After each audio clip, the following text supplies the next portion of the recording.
Yeah, so when we got in the limo, Sean had actually got me tickets to go see Aerosmith, so I was so excited. And then in that were tickets to a wine tasting. Earlier in the week, my brother had called my parents and said, I got these tickets to a charity wine tasting. I want to take you guys. My mom asked me if I could go, and I said I couldn't. Sean already had a surprise planned for me that weekend. She said, okay, that's fine. So we had tickets, and Sean said, well, I asked your brother for 2 more. So we can go. And I was so excited, I just wanted to tell everyone. And Sean said, when you get in there, you can't tell anyone though. He said, I wanted to tell all of our family together. And I was like, all right, that's my mom. Like, there's no way I'm not going to tell my mama. So he said, just promise you won't say anything. And I was like, okay, fine. I mean, I was ready to text my entire phone book of I got engaged. But he said, no, just wait. So when we walk in, Sean says, can you look at the tickets? And I said, yeah. He said, what number are we? 1 and 2. So the owner of the restaurant came out to walk us in, and I thought we were in trouble. I was like, oh my God, we're so late. This guy's going to be so mad at us. I'm really sorry. He walks us in, and all of a sudden I see his younger brother sitting there. I'm like, why is he here? He's not 21. What is this? That's illegal.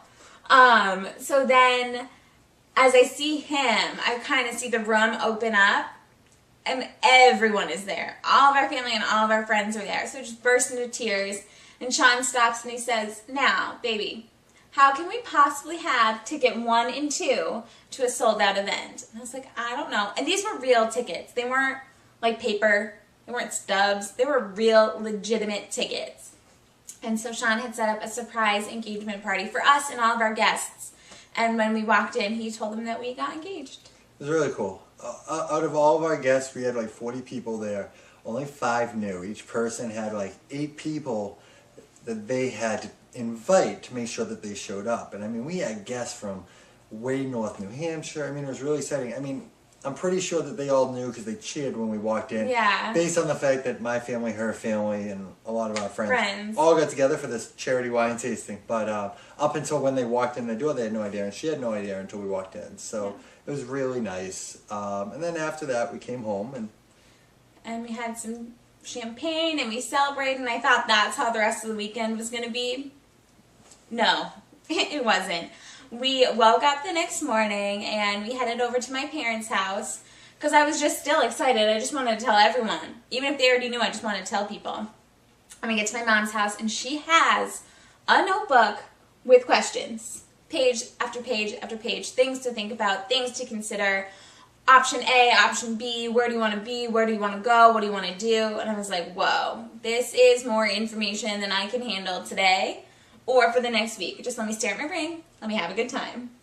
So then we went to your mom's house.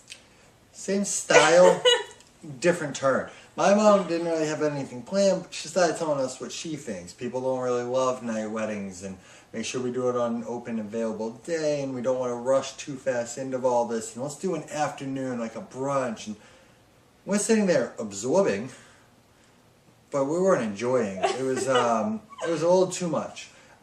So we already knew we didn't want an afternoon wedding, but we thanked everyone for their opinions, obviously, and realized that that's exactly what it was, opinions.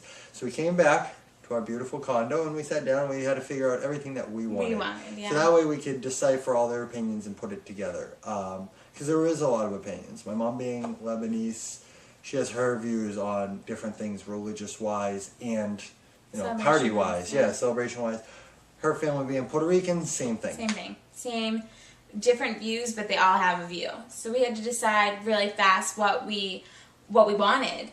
And that's when we started talking about what kind of ceremony we wanted. That's kind of where we started. That's the wedding right there. That's the marriage. That's the most important part. It's nice to have a great reception, but if you don't have a great ceremony, that's not something we were looking for.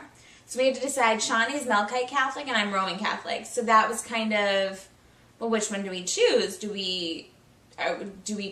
I convert to be a Melkite, or does he give up some of his traditions to be married in a Roman Catholic church?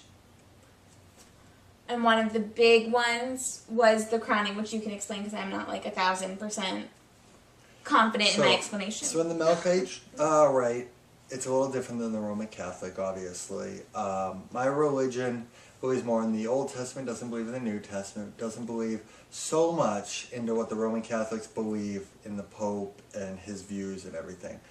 Marriage-wise, it's a little different as well. It's more of a second coming when you get married. When you're born, you're baptized, you're confirmed, at the same time you're part of God's family. When we get married, it's a two-part ceremony. The first part is very similar to the Roman Catholic, where you do the exchanging of the rings. Yeah, that much I know. The second part is the crowning, and the crowning is very important. We crown each other, and it's either a crown of leaves, or excuse me, what is it called? I think it's like flowers or leaves or something. Flowers, yeah, it's like the thorn. It's either a crown of that or it's a gold crown. I've seen it more as the gold crown in my family.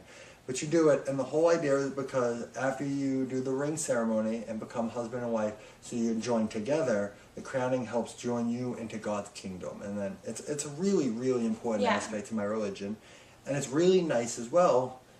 But for Amanda to celebrate in that aspect, she would have to become Melkite. She needs to be the Eastern tradition. Which was a lot of work. It's not so much converting, where it's like from Catholic to Judaism or anything like that, Protestant to Catholic. It's still Catholic, so it wasn't a conversion, but what it was a study. And she would have to go, kind of like how CCD is in the Roman Catholic Church, she would have to go to classes. It takes a few months. Then she would have to take tests. She'd have to be welcomed into the community. And as important as my religion is to me, at the same time, she's more important than anything to me. So we decided, let's see what we fully believe in and see where we can go from that. So that's when we started looking at churches. We looked at a lot of different churches, went to a lot of different masses, wanted to find a church that had the right priest, the right community, right everything. And we did. We found St. Mary's in Dedham. Everything is phenomenal. In fact, they're even welcoming some of my Melkite traditions a part of the ceremony. We're just discovering which ones, but they can't do the crowning. It's too significant for them to do, because they don't want to mess it up and it look disrespectful, because they don't know enough about it. But they are looking into certain readings and things like that they could do for me, which actually was Amanda's idea, which means a lot to me. Yeah, we're really trying to combine both of what our families are used to in this one wedding, because we're all going to be family. So we'd like them to know, oh, this is how we do it. Not this is how Sean's family does it, this is how Amanda's family does it. No, this is how we collectively do it. So once we decided that, then we got to pick stuff for the reception. And one of the biggest things was the venue. And I really wanted like a tropical island, summer oasis feel. That means the big bucks, which we don't really have. I just graduated, we just bought a house, or our condo. The big bucks aren't really flowing around right now. So we ended up going to the Sapphire Estate in Sharon, which is beautiful. We absolutely love it there. They have a lake that you can see from the venue. It's not really surrounded by water like I wanted, but we can take our pictures at water. Yeah, which is really important, and it's beautiful, and I know our guests will have a great time. And from there, we then decided to add some of our cultural elements into the wedding. I mean, we've been to tons of weddings, and we really wanted ours to stand out as that is so Sean and Amanda. That is exactly what I expected out of them. And growing up as one of the only Puerto Rican girls, I mean, I have twin sisters, there were two of us, but growing up as one of the only two in our town, I guess a lot of people associate me with my culture. And Sean, the same thing. I mean, his family is really into being proud of who they are and proud of their culture, and that's why we integrated the Dubki dance that we're doing. We're just trying to pick the song right now, but it's this traditional, I guess, Greek. It's similar to like the Greek, yeah. Greek Orthodox is just the idea of it. Orthodox is my mom's religion, which is how I became Melkite. Melkite is more of a combination of the Eastern religion and the Western religions, so that's how we did it. It's a very big Orthodox dance. We did it at my brother's wedding. We've done it at all my cousins' weddings and stuff. It's basically a joining of families and a full-out, massive celebratory dance. It's like a huge, exciting line dance, but without being cheesy, like the electric slide.